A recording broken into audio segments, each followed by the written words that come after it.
Hey y'all, just so you know, we're going to be talking about this week's episodes of In Treatment, so spoilers are ahead. We also wanted to let you know that we'll be having conversations about suicide and suicidal ideation. There's also some explicit language in this podcast. Please take care of yourself while listening.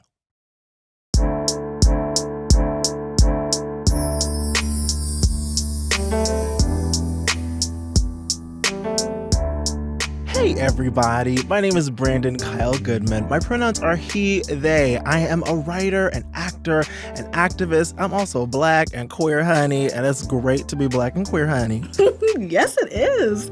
Yeah, and I am Dr. Janelle S. Pfeiffer. I'm a licensed clinical psychologist and academic, and I am also a mom.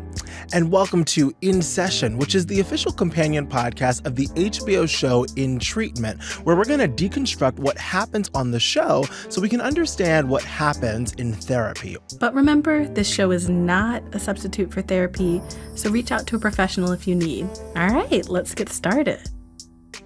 So this week, we really started to see the ground shake and rupture between Dr. Brooke and her patients.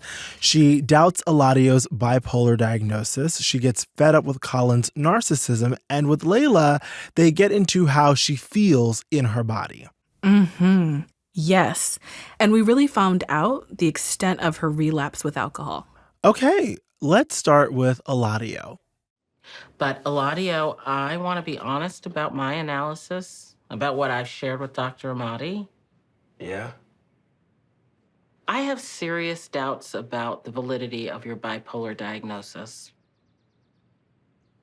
Yeah, I know that's going to take a second to digest, so I am going to walk you through every step of my thinking, and I'm going to... What? And then he hangs up on her. So what was going through? I know I have thoughts about this, but let's start with you, Dr. Janelle. What did you feel about this moment? There's so much that came up for me. One, I am wondering about how she decided to approach this and how she decided to name this. Two, I'm thinking more broadly about diagnosis and how it can serve so many different roles. And one of them, it sounds like, especially for Eladio, is how questioning a diagnosis can also be questioning of an identity, right? A part of us. And the validity, like that word that she used, I'm questioning the validity of this diagnosis. And then my geek brain went off to thinking about, just the complexity of diagnosing and what that looks like in different situations. Yeah, I was really struck by the wording of it. Like, I have doubts about your diagnosis and all that, especially knowing that Eladio is so skittish. Like, it's a really sensitive relationship. And it's one of the relationships that I feel like we've seen just like moments of fuck ups from the first episode, right? Like answering the call in the middle of the night is how we started the series. And so the fact that Dr. Brooke hadn't taken extra care about how she was going to question this diagnosis, which seems to be such, as you said, an integral part of Eladio's identity, was really striking to me. Dr. Janelle, can you actually tell us a little bit more? We're talking about this diagnosis and Dr. Brooks doubting Eladio's diagnoses. So I would love to talk about how one diagnoses somebody and how misdiagnoses happen. Do you have any thoughts about that you can lead us through? I have so many thoughts about it. You'll have to help make sure that I stay reined in. I got you. Diagnosis is something I just think is fascinating. On the side of the clinician, there is this art and science to diagnosis. It's really, the way that I view it, this conversation that you have over time to be able to try to put language to what you might be seeing, which of course is extremely subjective. It's dynamic. It changes at different points depending on what you're seeing, what you might be missing, which I think we definitely have in mind when we're watching Brooke grow through the process. Sure. One of the things that I often have conversations with my clients is that misdiagnosis, or the idea of, well, this one person told me that this was my diagnosis and now you're telling me something else, Yeah. is that part of it is being able to acknowledge the fact that a lot of the diagnoses in the DSM, which is what we use as our manual. What's DSM mean? Oh, let me break it down. The Diagnostic and Statistical Manual. It is basically the Bible for all of the recognized mental health diagnoses. So everything from major depressive disorder to narcissistic personality disorder. You'll open up this book that's about, it's huge. It's a big boy. It's huge. It's like a couple encyclopedias. Exactly. And it has like the different checklist of symptoms and traits that you would be looking for. And of course, when we think about diagnosis, it's important in many levels. Like for Eladio, we saw that diagnosis meant community. It meant belonging. It meant having language to try to understand something about himself. But when we think about the DSM, and it's super controversial, I have very mixed relationship with the DSM because it also is a tool for gatekeeping in some situations, right? How so? Yeah. So for instance, with insurance, for many insurance companies, in order to reimburse and pay for your therapy sessions, you're required to have a diagnosis. Which I have a lot of feelings about. So the ability to have something make it into the DSM, which becomes a really huge process. We're on DSM-5. They don't revise them often. Wow. And the diagnostic process is not without a lot of painful history of diagnosis being used for marginalization. So for instance, homosexuality was in the DSM before it was revised out. Right now, gender dysphoria is in the DSM, which in some ways you have this dual, like, the diagnosis is required in some situations for people to get reimbursed for gender confirmation surgeries. But at the same time, I have conversations with my students when we're doing abnormal psychology and talking about diagnosis where they're like, it's listed as a mental disorder, right? Like you're indicating that. So it's super complex when we think about diagnosis. And so, it is. Diagnosis matters in so many ways for gatekeeping, for being able to get access to resources, for being able to get support and community. And in many ways, it can also be used to identify the best way to approach what the therapeutic work might look like. Because if you're struggling with lack of concentration because of depression, you're going to manage that differently than if the lack of concentration has to do with ADHD, right? Sure, yes. So diagnosis, of course, like has all of this complication. So you can get why it feels really painful for somebody when you come in and they've had a diagnosis that they've come to terms with, they've identified with, and for somebody to say, I don't think that's it. Yeah. Like you noticed, that's part of the reason why it's a little bit shocking for Dr. Brooke to kind of cavalierly be like, I don't think that's valid, right? Right. Yes. And to your point about like the art and the science, I feel like the science of it is clear what that would be, but the art of that you could have these symptoms and they could mean different things, but also I imagine the art is in how one relays that information. Is that correct? Or how one goes about re-diagnosing somebody? There would be like a skill and an art to how Dr. Brooke should have possibly done that. Is that on? No, I think it's on, that there is an art to being able to diagnose, to create conversations where people are being able to talk in a way that shares information that helps you to pick up on what might be going on. Because, of course, you have a checklist, but that's just the tip of the iceberg. Like, being able to get to a diagnosis is much more complex because humans are complex. So there's that art of being able to actually get the information. And then, like you said, there's the art with what you do with it then. Like, how do you share that? How do you help respond to questions and concerns and stigma that people might feel? And I mean, in some instances as well, there are places, and increasingly in my therapeutic work, I have a really complex relationship with diagnosis. Like, at what points is it helpful? And at what points do people defy these little boxes of categories that we try to have in black and white in this little book. How are people on a spectrum? It can be helpful to not have like a flat diagnosis, but one that's saying, okay, I'm seeing some traits of this, I'm seeing some aspects of this, and how does this look for you? Not as what this book says. How does this show up in your life? For the individual. Well, in talking about diagnosis, when we think about Colin, we have this moment where Dr. Brooke gives another kind of diagnosis, which is that Colin is a narcissist. Which, were you surprised? Yeah. I mean, because I was surprised, but also it's that kind of surprise where you're like, I'm surprised, but also I'm like a little like excited at the same time. Wait, were you surprised that Colin was a narcissist or how Dr. Brooke said it? Oh, I was surprised how she said it. I was surprised of the diagnosis. Yeah. I was not surprised, definitely. And I think that narcissism is having a moment in the mainstream and like a part of our national conversation. It definitely got my wheels turning about what is narcissism, right? Like, what does that really look like in clinical terms? Well, why don't we play the clip where Dr. Brooke gives her diagnosis? But have you learned anything? Really? Have you learned anything?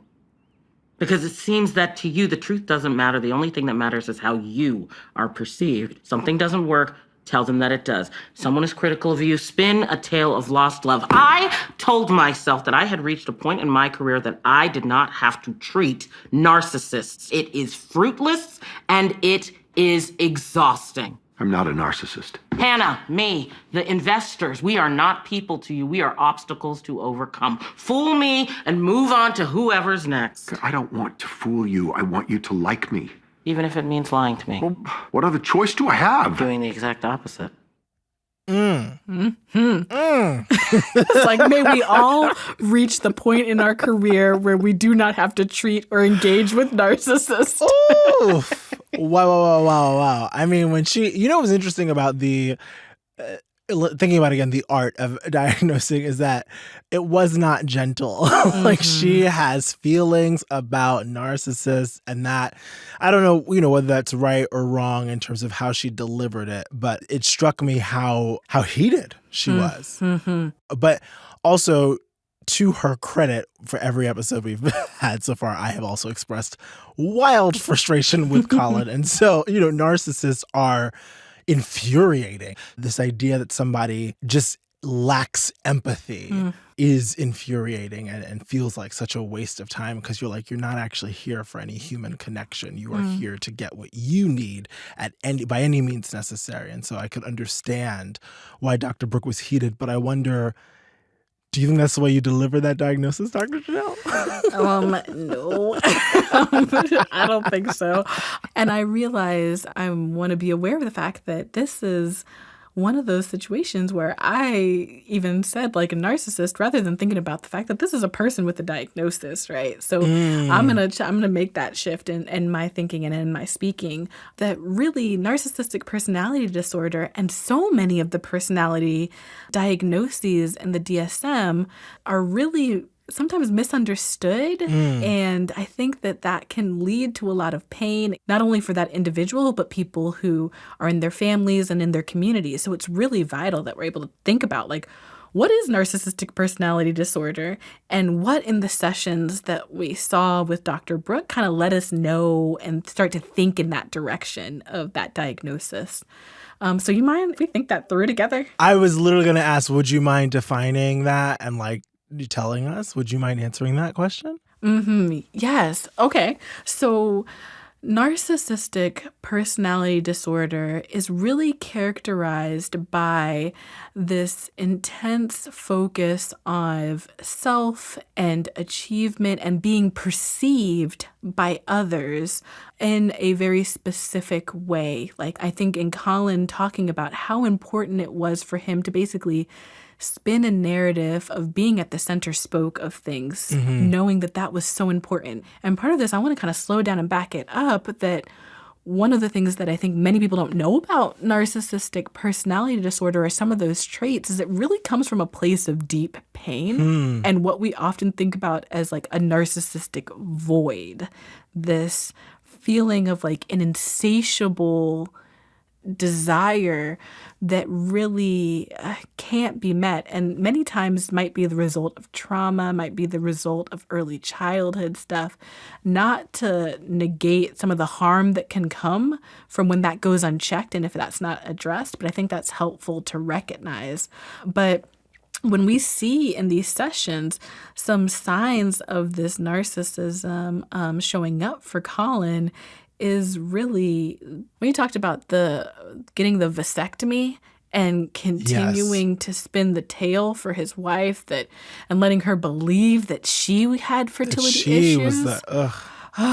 No, this was painful. I mean, at one point, I don't know, for all the other clinician geeks out there, I was like, is this narcissism or is this antisocial personality disorder, which are closely related, right? And then the way that he talks about manipulation and his intense focus on how he is perceived in the world of tech, and that being so critical for him. And then especially, here it is, the flag that like waved it like a banner from the sky was when he talked about the trigger of the article leading to that breakdown in prison, that was really the thing that sent him over the edge was the reporter writing that scathing sort of takedown of him. It shows you that void, that vulnerability that we're talking about. Oftentimes people think that narcissists are so full of themselves, they have this super inflated ego. But what you see is it's like a balloon. It's super inflated and one prick, poof, right? Oh, that's a beautiful metaphor.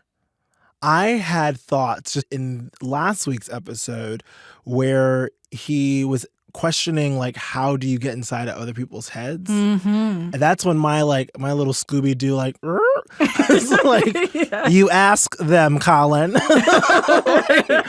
Basics. But I was like, why is he? I was like, oh, maybe I wonder if he's a narcissist. And then to like, again, hear the story about the vasectomy, to also like have him waiting outside for his wife to come to this session, who he never confirmed was coming, but did that whole song and dance to kind of get Dr. Brooke's pity or whatever, just all of that. I get conflicted, and we talk, we talk a lot about what I'll just call the gray space, right? Where we talk about like a couple things can exist and like they can be opposites and they can both kind of be true and coexist.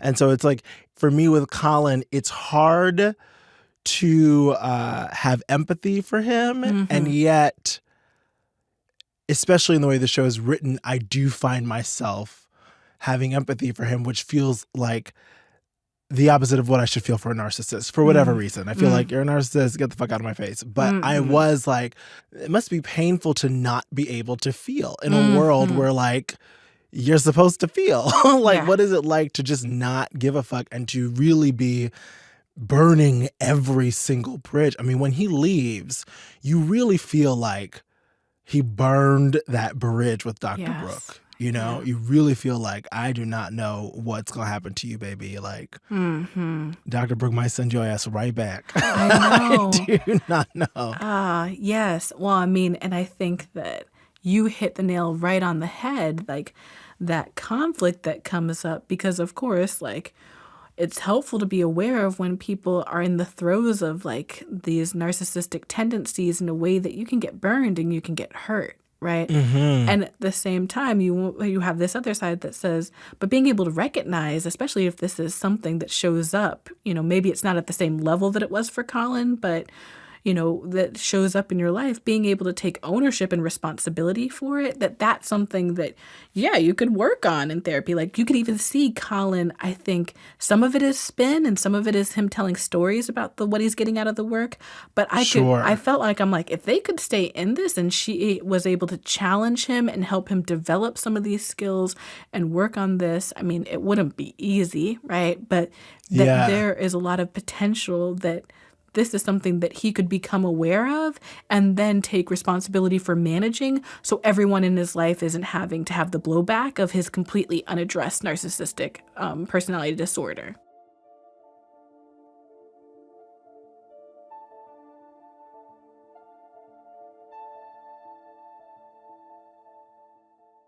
Okay, well, let's get into what happened with Layla this week. Dr. Brooke really zeroed in on the way Layla's daydreaming can put her in physical and emotional danger. I want to play this clip for you. Have you ever heard of somatic therapy, Layla? Oh, soma means body in Latin. It's a body-centered therapy. Looks at the mind-body relationship, especially as it relates to trauma. Okay, cool. I'm not an expert, but I can't help feeling this pull to keep you grounded in the present, in your body, in this room. Why? I'm still trying to figure that out for myself. So you, don't know everything? I told you. But I do think something important is here, Layla.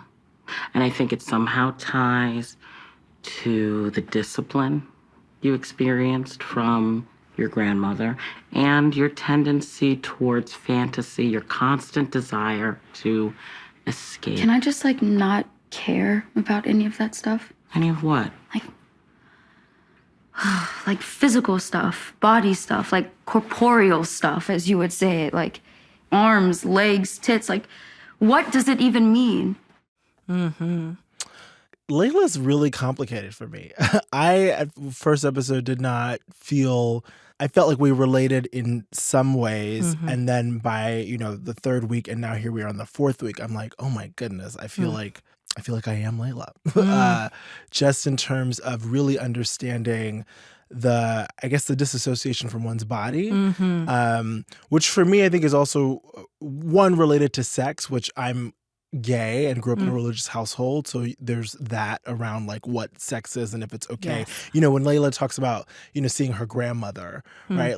There's a lot of that. And then also just how I identify gender-wise, non-binary, and growing up, not having that language and kind of feeling just out of my body and out of control with my body. I just didn't know what it was or what it was not performing the way that I was told it was supposed to perform. Oh, yes. Does that make sense? Oh, yes. I want to hear so much more about this. But this idea of how you were supposed to feel and what you should feel, and then this clear, what I'm hearing is this clear sense that wasn't true for you. Mm-hmm. If you don't have the language, if it feels like there isn't a space for you to be able to explore that, what is that, particularly as you're trying to figure it out as a teenager? Yeah, what is that?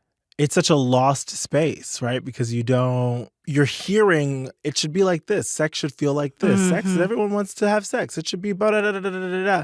And then for you, you're not having that, which, I think we've talked off camera of is it possible that Layla's asexual, or are there other things happening inside of her gender, or is it just raised in a house where she felt shame, and so she doesn't have a positive relationship to her body? And there's that moment where Dr. Brooke really explains why that could be. I want to play that clip for you. I think that girls and women have been conditioned to not be present in their bodies during sex. What do you mean? Society in general places importance on female-identified bodies looking good during a sexual encounter. How we feel during a sexual encounter is secondary. It creates a pervasive dissociative effect. And that's how you go into your mind with your grandma and not stay in the moment in your body. You ever heard people talk about female orgasm, right? Yeah, you shouldn't expect it to happen every time. Exactly. It's fickle. Female sexuality is mysterious. Women are unknowable. Making us come is arduous. Locating the clitoris is impossible. And this all broadcasts out to every gender. Women's feelings are so difficult to determine. It's not even worth the effort. Yes. And thinking about Layla, thinking about what you said about your personal experience too, it really does go back to that idea of the art behind diagnosis, because there's no clear one thing. We're thinking about trauma. We're thinking about disassociation. We're thinking about gender identity. We're thinking about culture. And all of this is coming together in this rich web. And really, then you look at the DSM, and what they really like is for you to choose one primary diagnosis, which is Right. just overly simplified when you're looking at somebody like Layla, when we're talking about your experience. And I kind of feel like it's important that we talk about disassociation. Yes. So, disassociation is the experience often related to trauma or a traumatic event where we, as a protective mechanism, disconnect from our conscious experience of ourself in our body. So if you've ever felt that sort of fragmentation and sometimes people describe feeling like they are watching something happen to themselves, Yes. that is a disassociation. It can go to a really extreme end with something like dissociative identity disorder, which, used to be multiple personality disorder, where you are having that experience to the point where they're different. You're separating from yourself and there are whole other personalities or like people within you, parts of you. Other related to that, we have something like called depersonalization and derealization, which is something we talk about less, but some of what Layla was talking about made me think about where, you don't feel like yourself. And then derealization is that feeling of surreality where you don't feel like your world or experience is real. Like you feel all of these different things that kind of take you away from the ability to really be in yourself in the moment. And Layla talks about this a lot in this session, and also it makes you think about those fantasy worlds. What role are they playing?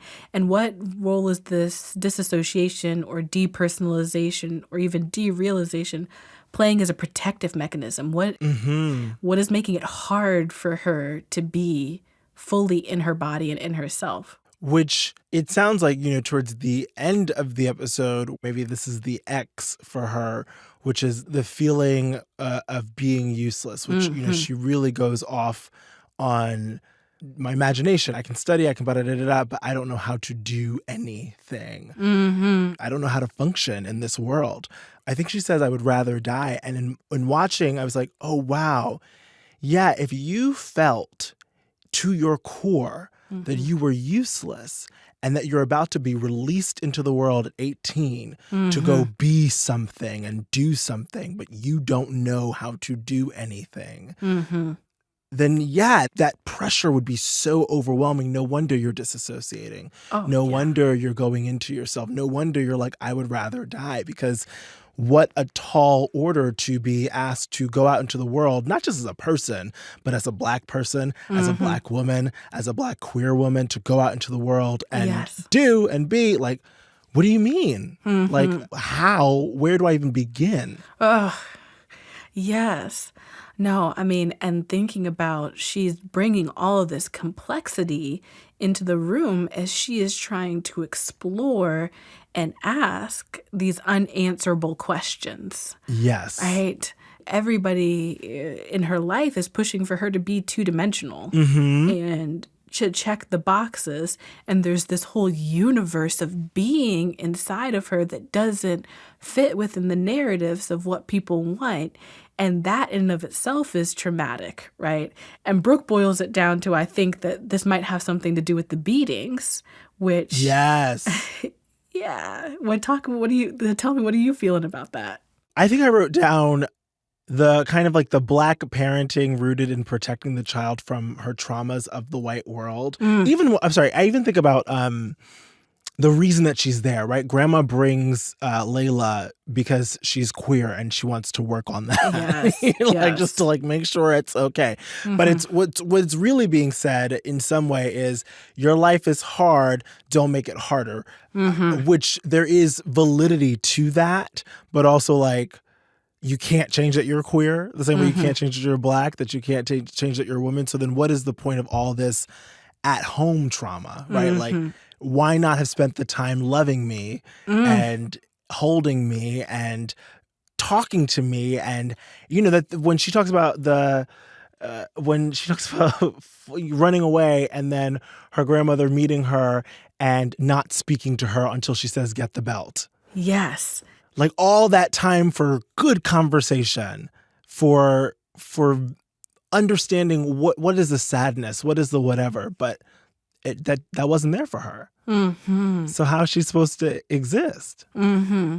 And she's like, somehow I am going to beat you into a compliant state. Yes. For your safety. I am going to adorn you with all of the markings of success that white society has demanded of you. And I cannot begin to engage with the complexity of you because it's terrifying for me. Yes. Yes. One of the people who I love, one of my girls from grad school, does work, Rihanna Anderson. She is incredible. And her work focuses on the protective role of family when it comes to engaging with prejudice and bias. So the idea that the Black family has a unique ability to buffer against the negative outcomes of racism, of prejudice, of sexism, and that the key component of that is love, warmth, pride, and acceptance, right? I do worry about Layla, especially because she's giving away items, her purses, her things, which is a glaring red flag for suicide and suicidal ideation. This episode will bring up a lot for folks who have experienced suicide. It's hit their lives, and so make sure that you're looking out and taking care of yourself and looking out for these and other folks. Because, if people tell you that they'd rather be dead, take them seriously. Engage with it. Talk with them about that. Absolutely. Can I ask you a question? Because I think this is important. If somebody does say that, if your friend or a loved one says to you, I'd rather be dead, or anything in that vein, there might not be a right thing or best thing, but what is the next thing that you should say or do for them? Yes. Not the best thing, but the next thing, right? Yeah. Well, and I'm so glad you brought this back, because the second that I said that, I was like, I don't want people to feel like they have responsibility to do crisis therapy, because that is a skill set that people dedicate their life to investing and honing. And really, the role that I think about it is that you are the bridge to the higher level of support. You don't have to solve it. You don't have to fix it. You don't have to be the therapist. You don't have to be the clinician. What you're doing is being that warm and supportive person to be able to ask questions. Because one of the myths that we have, that people often worry that if they name and ask somebody, are you thinking about killing yourself, that they're going to plant an idea, right? Or something like that, where what we know is just being able to use those open-ended questions and creating space for somebody who you know and trust to be able to talk about what they're experiencing, and then thinking about what is the next step. Most straightforward folks can call 911, or they can call a crisis line. Being able to connect that person and let them know that they are seen, they are witnessed in the level of pain that they're experiencing, and that you are taking it seriously. It's not something, especially for teenagers, especially the misogynoir, like, definitely informs this, where young Black women talking about suicidality aren't taken seriously. It's seen as dramatic or seen as trying to get attention. But we know that in the research on suicide, one of the biggest factors is people have told the people in their life that they're thinking about killing themselves. Yeah.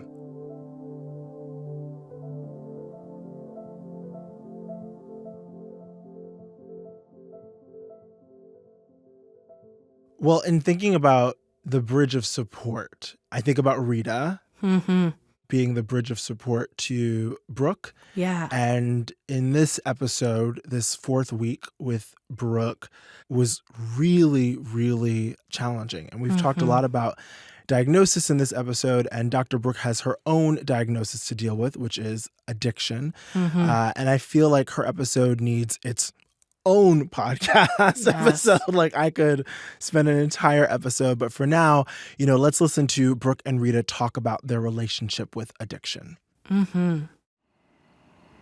I need you, Rita. Then why did you do it? To what? Why did you invite me over here this morning?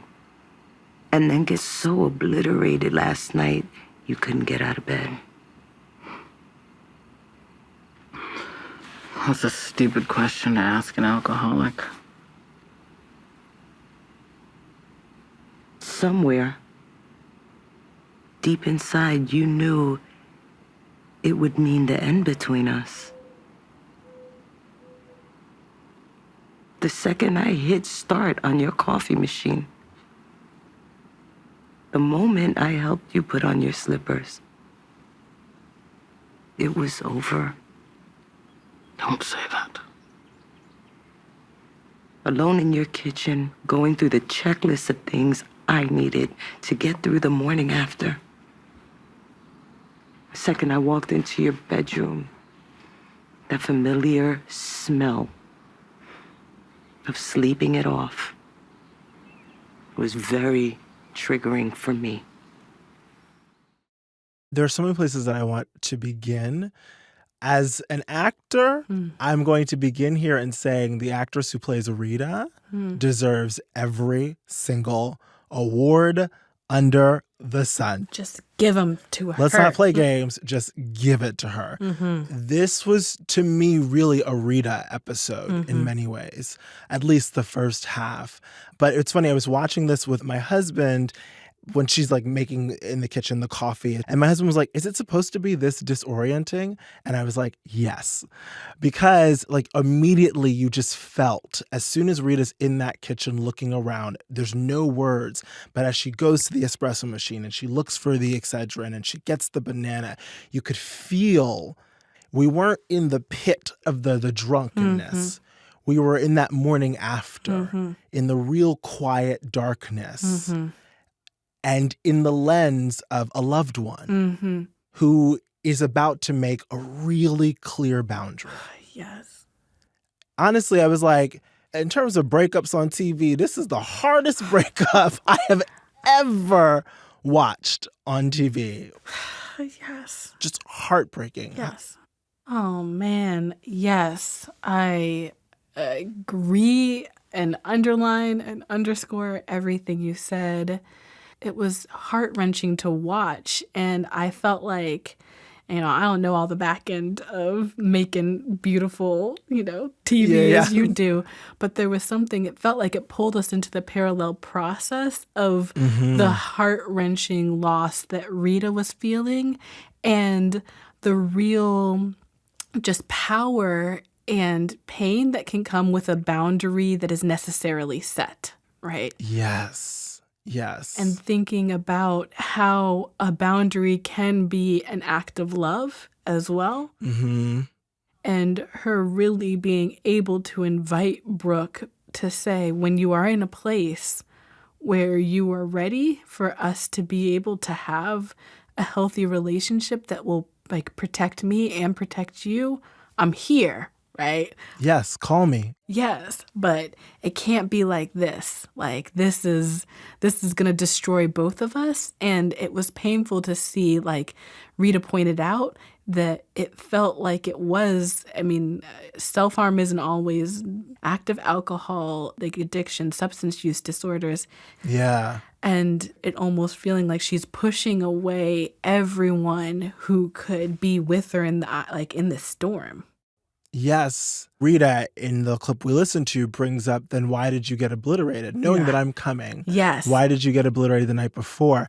And I think in the scene before where Rita helps Brooke out of bed and Brooke says, I'm sorry. Yes. I was like, oh, the awareness, you're seeing Brooke in a sober state, able to see what she's done and apologizing before the conversation has even happened, which just writing-wise was brilliant because in my mind I was like, okay, well then everything will be fine. It'll be fine. Like she said, I'm sorry. They're going to watch the eclipse. It's going to be fine. And then it's obviously not. Rita, rightfully so, sets that really painful but necessary, as you said, important boundary. I felt like this was Dr. Brooke's equivalent of Layla crashing her cars over and over again. That's brilliant. Yes. Like, yes. Watching it play out, it was compelling. And like you said, I could not look away. And at the same time, it was horrible. Yeah. Especially when you think about Brooke saying, "You see me, girl," knowing that Rita really loves her. Yes. And that Rita gets her, and that she doesn't have to be Dr. Brooke for Rita. She gets to be who she is. But in some respects, being seen can also be triggering. Oh, yes. Right? Being seen is what we want, like to be seen, to be validated, but also at times being seen can also be triggering. And so we push people away because they can see us, because they accept us, but we don't accept ourselves. Everything you said just resonated with me, but this real intolerability of like true intimacy, of like really being seen. Oh, yeah.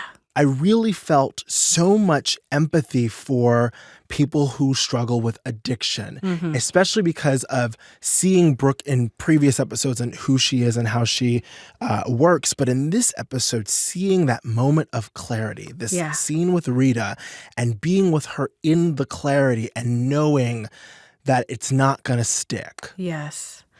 There was something, go ahead. No, yeah, I didn't mean to cut you off. I got so excited. No, not at all. No, please. We're like, we're feeling all the feels, please. No, I mean, and especially like as a therapist, it's scary too because it feels like the stakes are so high. Everything is on the line for her. License is on the line. Like being in the active throes of addiction, I mean, you lose your license, right? Sure. So, I mean, it's hard to watch.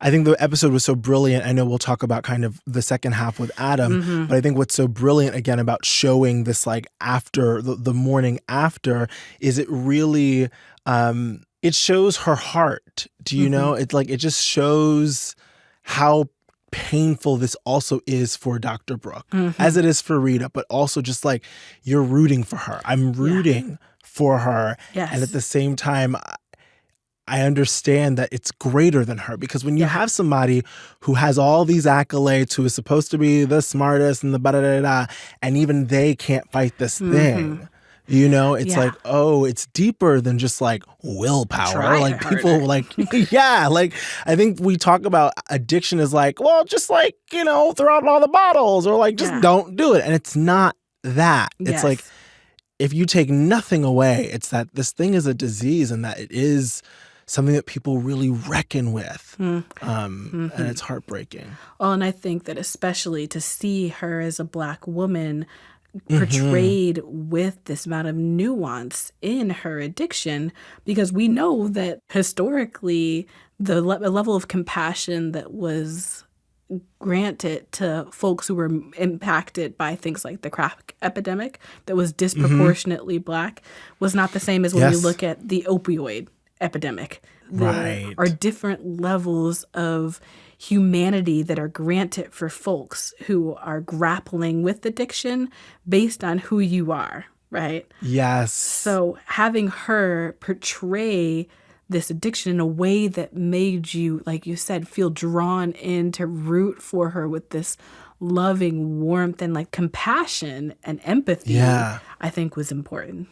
Yes. And to also say that everyone deserves that, right? No matter what their class is, no matter how educated, it's like every person that is struggling with addiction deserves that empathy, deserves to be rooted for. And yes, you might have to make, especially if it's somebody in your life, you might have to make that boundary that Rita made. But every person that is struggling with addiction deserves to be treated like a human, deserves to be respected and loved and supported, not enabled, but supported. Yes. And get great therapy. Yes, and get great therapy. Yes. So, you know, we have Rita leave Brooke, and then the second half of this episode, we see the flip. Immediately, Brooke is drunk again and mocking Rita. What are your feelings about, or just some quick thoughts about the second half of this episode with Adam? Yes, this was messy, right? And it felt like the second half was just the opposite of the first half, where with Adam, it felt like he was really opening the door for that chaos and for her breakdown, and in some ways even taking advantage of it, right? Yes.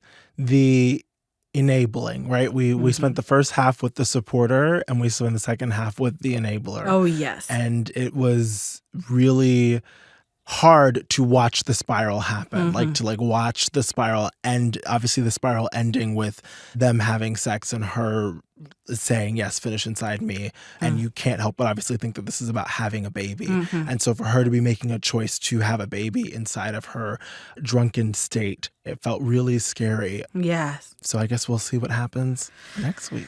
We will have to see, but now we kind of get why Rita's like Adam's back. Yep. It is crystal clear why Rita is not a fan of Adam. Rita feels for Adam what we feel about Colin. Sit down, yes. Colin.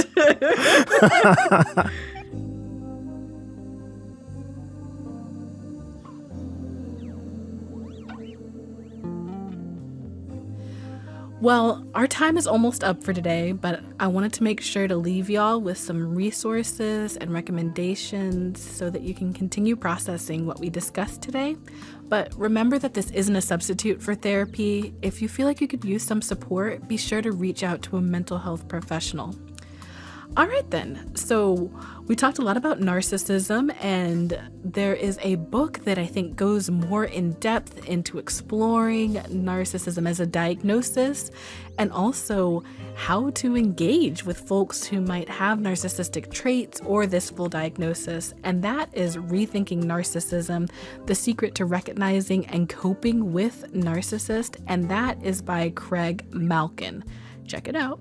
And in terms of thinking about Black youth and their mental health, Black Girl Smile, again, is a wonderful resource, and they have an entire page with all sorts of culturally affirming and supportive mental health resources and referrals.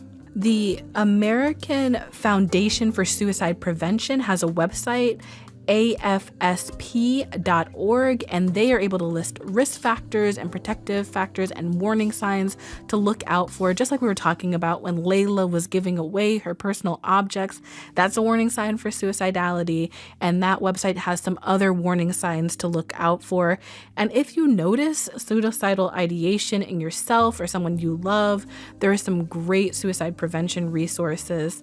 SAMHSA's National Helpline, which is 1-800-662-HELP, has mental health as well as substance use support and resources, and they're available 24 hours a day, 7 days a week, chat, phone, text, all sorts of different support, as well as the National Suicide Prevention Lifeline is another great resource, and their phone number is 1-800-273-8255. Finally, I mentioned Dr. Rihanna Elise Anderson and her work on family socialization and Black parenting.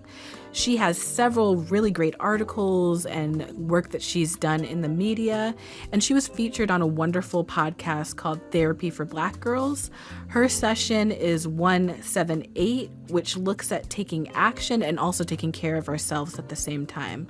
So I just wanted to make sure that you had those resources after everything we discussed today. I hope that they're helpful, and thank you.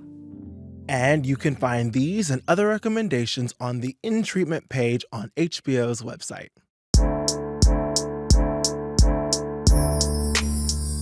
And it looks like that's our time for this week. Which is such a bummer, but we'll be back next week, so be sure to subscribe to In Session, the In Treatment podcast, so you don't miss us.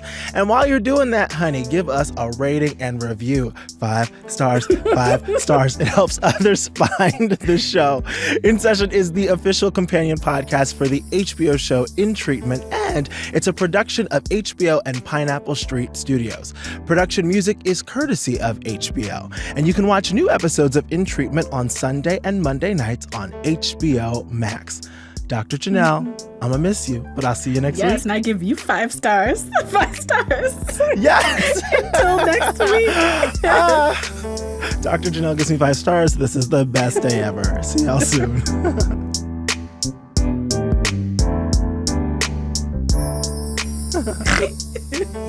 Sorry. And I'm sorry. Can we try that again, Brandon? I'm sorry. Yeah, I got you. I was thinking about me snorting, and then I was like, Janelle, get it together. I snore all the time. You are in good company. Do not worry. I've embraced it.